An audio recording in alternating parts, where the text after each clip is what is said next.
Hello and welcome. I am Shenuma Kashta, the Enlightrepreneur, guiding enlightened mumtrepreneurs towards thriving leadership and creating abundance. In today's video, we are talking about taking responsibility for your learning and increasing your desire to learn new things.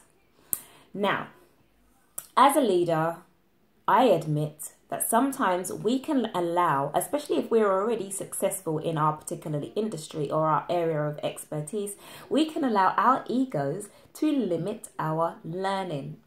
So we don't like to learn underneath anybody. We don't want to study things that we think we've already invested too much time in studying, or maybe distracting from our own mission. In terms of learning new things in new industries that we believe has nothing to do with the industry that we're in, we're not willing to go there because ain't nobody got time for that.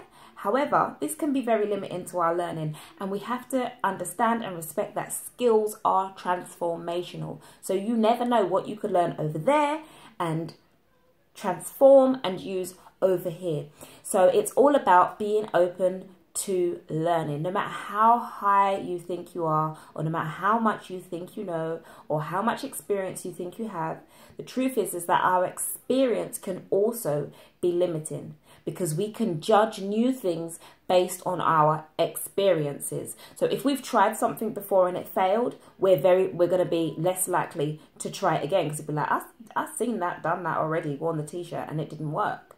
Now, maybe it wasn't what you done that didn't work. It was the way you done it, or who you done it with, or the time you done it at. Everything has its place. And sometimes it's not what you done that was the failure. It was all of the other things surrounding what it is that you done that was the failure. But due to your experience, you will be put off trying it again. So it's all about opening your realms of learning and being open to understanding and learning new things.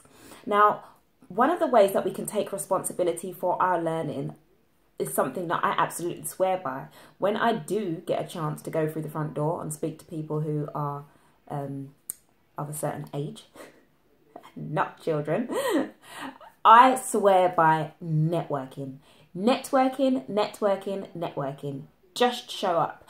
You can never attend too many networking events. Okay, I suppose you can if you just live in there and you're not progressing in life. But any time, if your business is a bit, not like monotonous, tedious, boring, but if it's repetitive and you're doing the same things with the same type of client over and over again, it can be quite limiting. Whereas if you go to networking events and you speak to other people in your industry, you can maybe learn new ways of doing certain things. It don't mean that you're copying what they're doing. It just means you pick the sense from nonsense and you pick the things that are productive and that work, that you can use creatively. So you can change and use creatively to help project yourself forward. And also, in terms of networking, you create a familiarity with people in your local area or in your city. So I'm in the city of London. So if I attend networking events in North East South West of London, then my business becomes recognized in North East South West of London, because people effectively buy people. So even if they're looking for the service that you provide, it would be nice to shake the hand of the person that's behind the brand. To shake the hand behind the brand is what people want to do. And you will find that your business increases tenfold the more that you get out there and network with people, and the more that you apply what you learn from other people to your business. Another way that you can add to your learning experience is by giving yourself new experiences.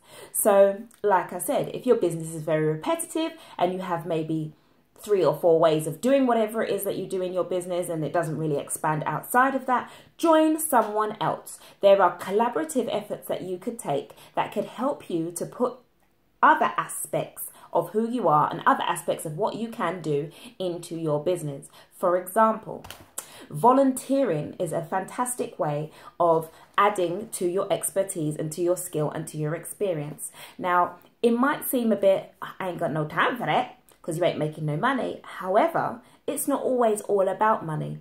If you volunteer maybe once every quarter, or seasonal volunteering, so at Easter you will do something to do with Easter, and then maybe during the summer solstice or wherever you're celebratory periods of time are in your quarter. Christmas is always a fantastic time to volunteer, to go and give out food parcels, or to go to I don't know, what do they call it now?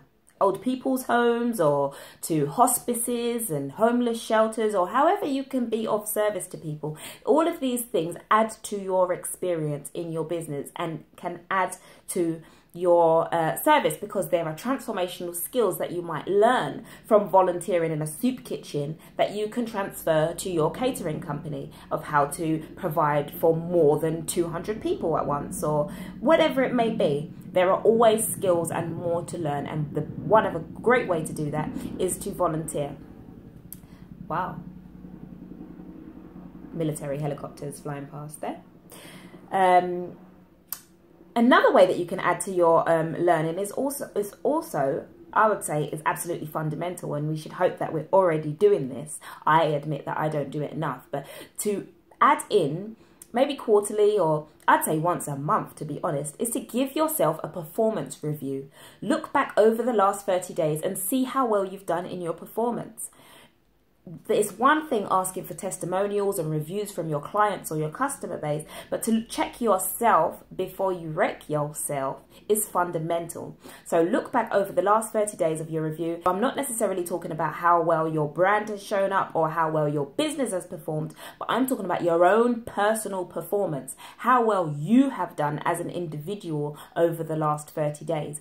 This should also be done in your business, but I'm talking about you, what you have done in the last 30 days, and think about ways that you can improve upon some of the things that you've done. Some of the things that you've done are going to be fantastic. You're going to be like, yes, smashed it. And think about how you can continue to smash it by pushing those great things that you do to the forefront, moving forward. So take responsibility for your learning. You can't know it all. Even if you know a lot, you can't know it all.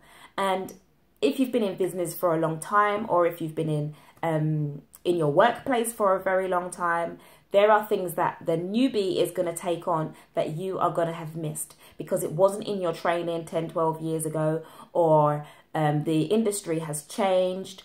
You know, time is changing, or change is the only constant. So there is always change. And if you're still doing the same thing that you was doing 5, 10 years ago, I promise you're missing out on some good stuff.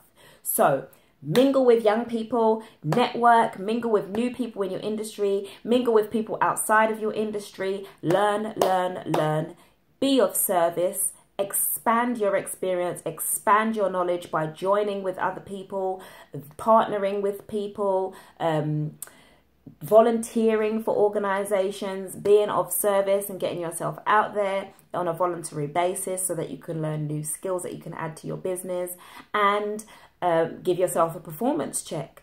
Give yourself a performance check and let me know how that goes by leaving some comments in the comment section below. Add yourself to the Facebook group. I'm going to leave a link to it in the description box. Yes, have a fantastic week ahead. Stay productive, stay blessed, and stay beautiful. You are the light of the world. Supreme gratitude and supreme peace.